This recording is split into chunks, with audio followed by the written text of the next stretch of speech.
Bismillahirrahmanirrahim. Assalamualaikum warahmatullahi wabarakatuh. Salam sejahtera bagi kita semua. Semoga kita semua dalam keadaan sehat walafiat. Yang pertama, saya ucapkan terima kasih kepada dosen kita yang terhormat, yaitu Ibu Cici, yang telah memberikan kami kesempatan untuk menyampaikan materi kali ini tentang teknik audit perbantuan komputer atau disingkat dengan TABK. Sebelum kami menayangkan hasil diskusi dan presentasi yang telah kami buat, maka saya perkenalkan terlebih dahulu anggota kelompok kami, yaitu yang pertama Indayu Pratiwi, saya sendiri, yang kedua Ayu Rahayu, yang ketiga Mega Yunita Gayo, yang keempat Ratnasari Setiawan, yang kelima Susi Sumiati, dan yang terakhir Tina Andriani Sianipar. Untuk mempersingkat waktu, maka langsung kita mulai dengan presentasi yang pertama.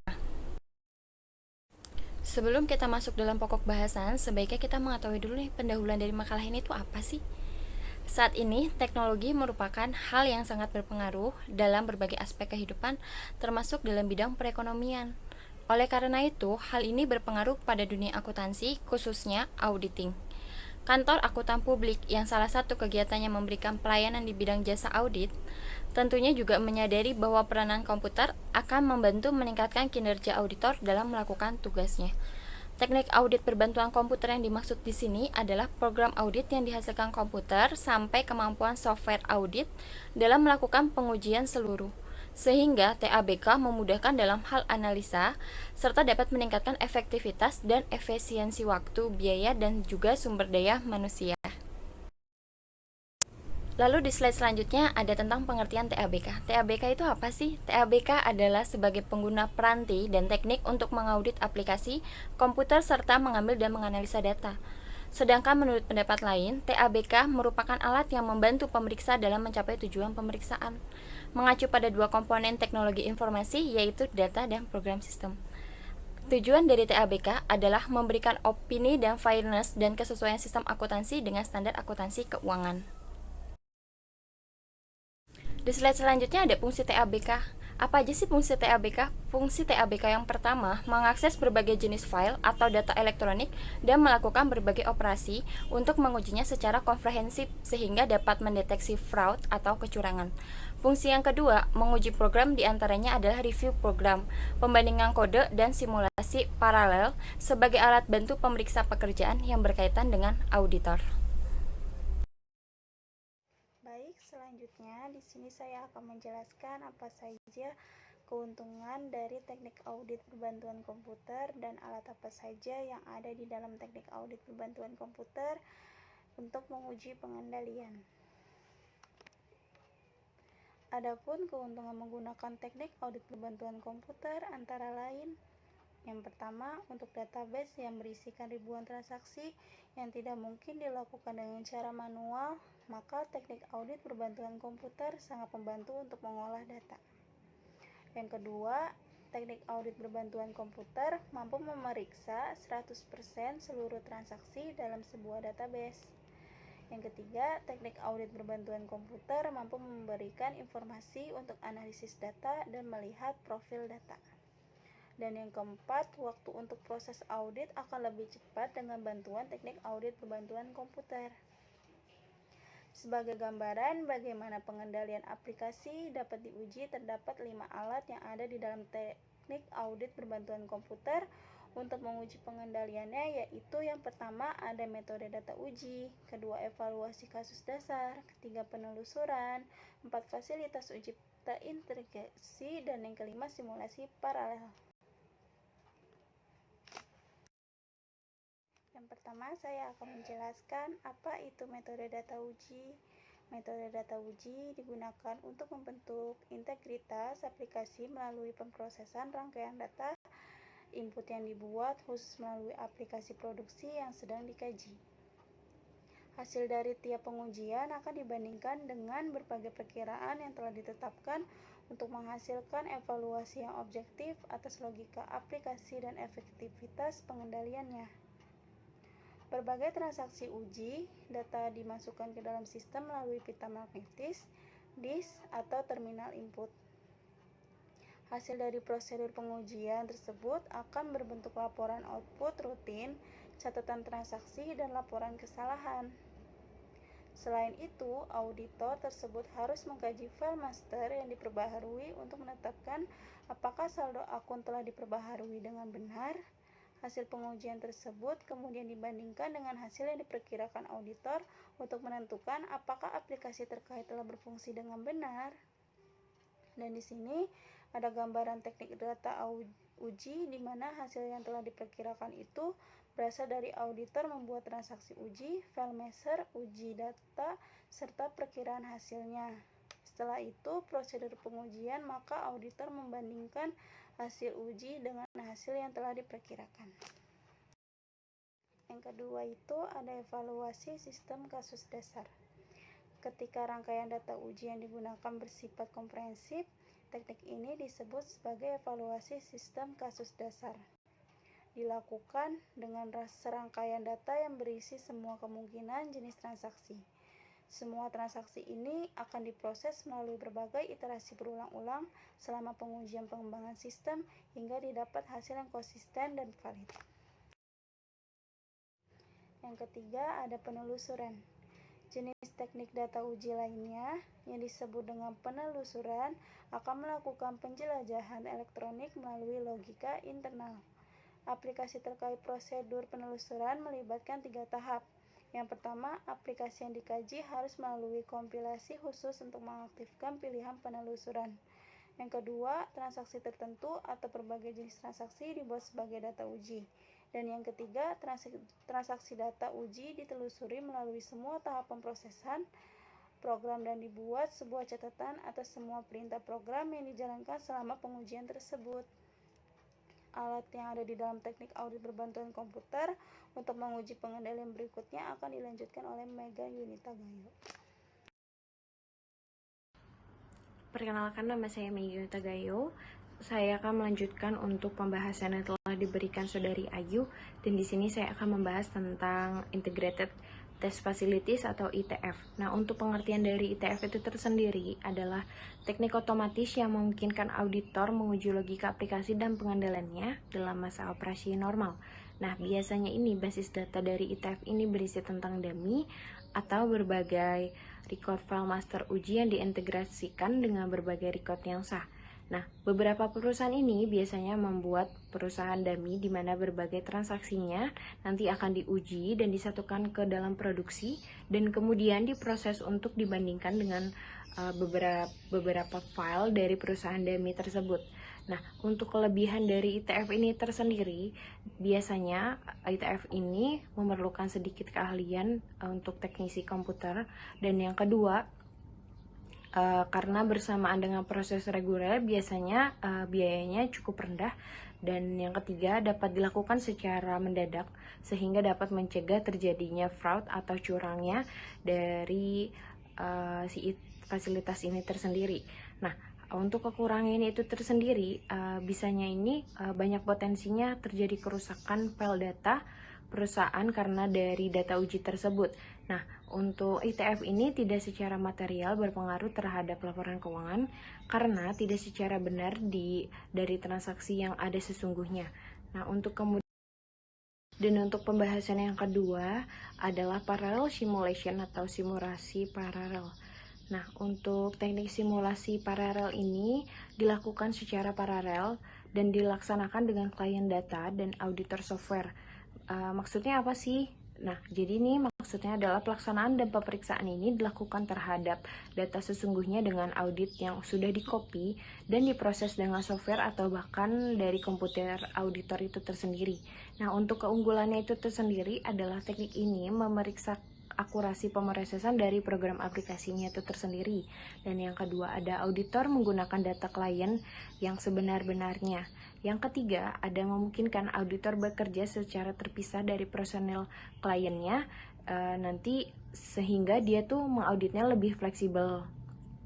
Dan untuk kelemahannya dari simulasi paralel ini, program yang dipakai oleh simulasi auditor ini biasanya dibuat terlebih dahulu dan memungkinkan untuk memakan waktu yang cukup lama dan lumayan banyak untuk Dan untuk pembahasan yang ketiga ini ada namanya pengujian substantif. Nah, untuk melakukan pengujian substantif ini misalnya bisa dilihat dari detail transaksinya dan saldo perkiraan awalnya. Nah, untuk itu auditor akan memilih beberapa teknik lagi dari pengujian ini. Salah satunya adalah EAM atau Embed Audit Module. Nah, untuk pengertian EAM itu tersendiri merupakan suatu teknik di mana satu atau lebih modul program tertentu diletakkan di suatu aplikasi dan untuk mencatat secara tersendiri. Nah, serangkaian transaksi ini nanti yang sudah ditentukan ini akan dibaca lagi dan direvisi lagi oleh auditor. Dan untuk kelebihan dari Embed Audit Module ini, yang pertama, data mengenai transaksi yang penting untuk audit ini dapat diperoleh dengan mudah. Yang kedua, ada memungkinkan semua pemrosesan dipantau walaupun tidak berkaitan langsung dengan transaksi individual itu tersendiri. Nah, untuk kekurangan dari EAM ini, yang pertama, memerlukan tambahan waktu untuk proses transaksinya nanti, dan perancangan dan implementasinya ini biasanya untuk biayanya sangat mahal. Dan kemudian pembahasan selanjutnya akan dilanjutkan oleh teman saya. Saya Ratna, di sini saya akan melanjutkan tentang materi pengujian substansi. Yang pertama itu ada Embedded Audit Module IAM yang sudah dijelaskan oleh Mega Yunita Gayo. Selanjutnya saya akan menerangkan tentang General Audit Software atau GAS. GAS adalah pendekatan yang menggunakan suatu perangkat lunak tertentu yang dimanfaatkan untuk menyeleksi, mengakses, mengorganisasikan data untuk kepentingan pengujian substansi. Pendekatan ini kemungkinan auditor untuk mengakses dan mengambil berbagai file data ke dalam komputer untuk kemudian melakukan berbagai pengujian yang diperlukan. Ada beberapa fungsi dari General Audit Software atau GAS. Yang pertama itu membuat perhitungan-perhitungan dan melakukan verifikasi atas perkalian dan perjumlahan. Dan kedua itu memeriksa catatan untuk mengetahui kualitas, kelengkapan, konsistensi, dan ketepatan. Dan yang ketiga itu membandingkan data yang diperoleh melalui prosedur audit lainnya dengan catatan perusahaan.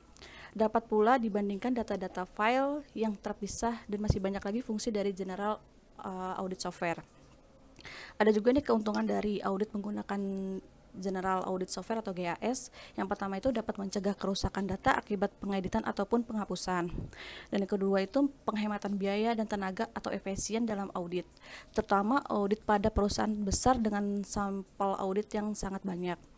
Dan yang ketiga itu memberikan nilai tambahan dan meningkatkan kualitas audit karena software-software GAS pada umumnya mempunyai kemampuan untuk mendeteksi kecurangan atau fraud dengan cara mengadakan uji analisis. Selanjutnya, contoh dari software yang digunakan oleh kantor-kantor akuntan publik di seluruh dunia. Yang pertama itu ada ACL. Bisa dilihat oleh teman-teman, simbol dari ACL itu kurang lebih itu seperti itu. Apa sih ACL? ACL merupakan software audit yang dirancang khusus untuk menganalisa dan menghasilkan laporan audit yang baik untuk pengguna biasa maupun pengguna ahli atau expert user. Dengan menggunakan ACL, pekerjaan auditing jauh lebih cepat daripada pengguna secara manual. Karena kalau manual itu membutuhkan waktu yang sangat lama atau berjam-jam, bisa berhari-hari. Apa sih kegunaan dari ACL? Kegunaan ACL itu satu, yang pertama itu memudahkan pengguna, built-in audit dan analisa data secara fungsional, kemampuan menangani ukuran file yang tidak terbatas, kemampuan ekspor hasil audit, dan pembuatan laporan berkualitas tinggi. Ada juga kelemahan dari ACL, yaitu biayanya sangat mahal. Yang kedua ada IDA atau Interactive Data Analysis Software. Bisa dilihat oleh teman-teman, simbol dari IDA itu kurang lebih seperti itu. Nah, IDA itu merupakan software audit yang dapat digunakan untuk membuat rekonsiliasi, investigasi, kecurangan, internal atau operasional audit, pemindahan file, mempersiapkan laporan manajemen, dan analisis lainnya, termasuk menelusuri security log. Kegunaan IDA bagi kontrol audit adalah secara otomatis akan menghasilkan catatan sejarah yang merekam setiap proses yang dilaksanakan oleh auditor, menunjukkan jejak audit atau catatan seluruh operasional yang dilakukan pada sebuah database. Saya Susi, di sini saya akan melanjutkan materi tentang software audit GAS yang digunakan oleh kantor-kantor akuntan publik di seluruh dunia, yaitu ada APG atau Audit Program Generator. APG merupakan software audit yang memungkinkan tim audit mempersiapkan daftar perencanaan audit dan memungkinkan tim audit untuk menambah, menghapus, atau melakukan modifikasi item-item individual dalam data perencanaan audit dan menyesuaikan antara pekerjaan auditor dengan keperluan klien mereka. Daftar perencanaan audit dari APG diantaranya 1. Persetujuan penerimaan tugas, persetujuan personil audit terhadap perikatan audit, tingkat independensi, pengetahuan terhadap kesatuan usaha, taksiran kemampuan audit, surat perikatan, dan lain-lain. Selain itu, kegunaan audit program generator diantaranya membantu dalam memenuhi standar auditing, mempertimbangkan struktur pengendalian internal dalam sebuah laporan keuangan auditan, menuju daftar pengungkapan dan tingkat kepatuhan terhadap perpajakan. Selanjutnya ada software Microsoft Excel. Sebagaimana yang telah kita ketahui bersama bahwa Microsoft Excel adalah program aplikasi spreadsheet yang populer saat ini dan rata-rata digunakan oleh banyak perusahaan tentunya. Dengan kemampuannya membaca file database seperti DBF dan MDB, ditambah dengan dukungan fungsi-fungsi formula-formula yang ada, maka dapat dikatakan bahwa Microsoft Excel juga dijadikan sebagai software GAS. Cara kerja Microsoft Excel yaitu setelah file data diimpor atau disalin, maka selanjutnya dapat dilakukan pengolahan atau manipulasi data sesuai dengan keperluan audit yang dilakukan, tentunya dengan menginputkan formula-formula yang diperlukan. Hal ini dikarenakan file yang telah diimpor atau disalin bukanlah jenis file yang read-only, sehingga sangat rentan kesalahan yang diakibatkan pengetikan dan pengeditan yang dilakukan. Yang selanjutnya ada software audit Easy. Easy Software merupakan software yang digunakan untuk mengembangkan dan melakukan audit kepatuhan internal dan eksternal. Yang selanjutnya ada Easy R-Stats. Easy R-Stats adalah software audit dengan beberapa kegunaan sebagai berikut.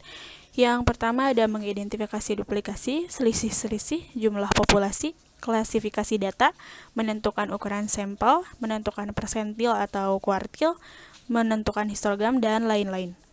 Yang selanjutnya ada melakukan beberapa pengujian statistik seperti C-square, pemeriksaan nomor kartu kredit, penyusunan nomor ke atas, dan nomor ke bawah.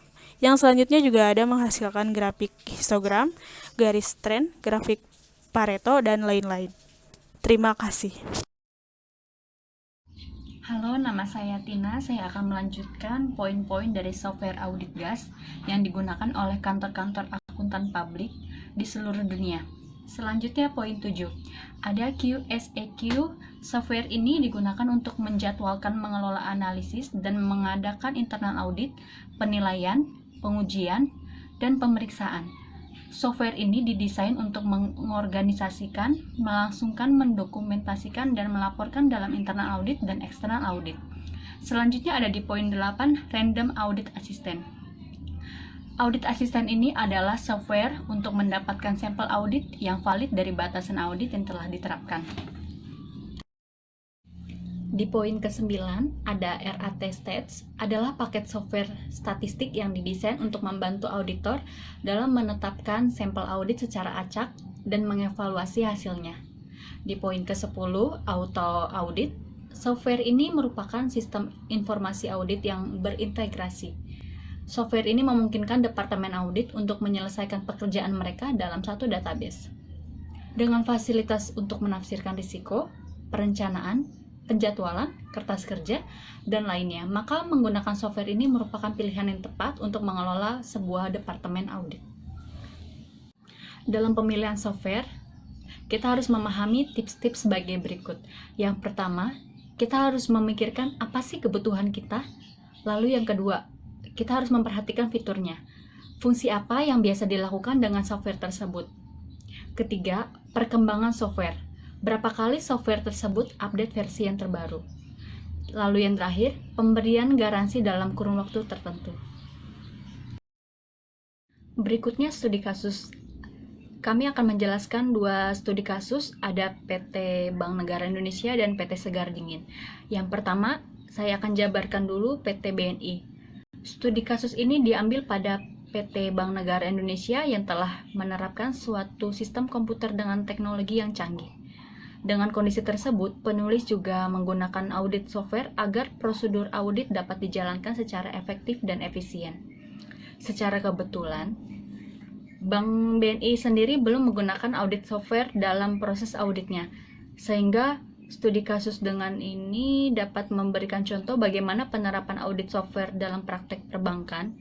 Untuk aplikasi audit software ini, penulis mengambil contoh dalam transaksi deposito. Sementara untuk audit softwarenya, penulis memakai software ACL. Lalu yang kedua, ada PT Segar Dingin, contoh kasus yang terjadi di sebuah perusahaan yang bernama PT Segar Dingin. Perusahaan ini sudah berjalan selama kurang lebih 10 tahun yang kegiatannya menjual jus buah yang terdiri dari beberapa buah-buahan. Suatu ketika, perusahaan ini mendapatkan masalah yang sangat rumit dan kompleks. Sebelumnya, perusahaan ini telah menyediakan pemberdayaan karyawan internal perusahaan yang bernama Adrian Jason. Untuk mempelajari cara menggunakan software audit untuk komputer, Adrian Jason langsung mencari masalah-masalahnya, lalu mengatasi masalah tersebut, membuat prosedur pengendalian, dan dibuat pengujian pengendaliannya.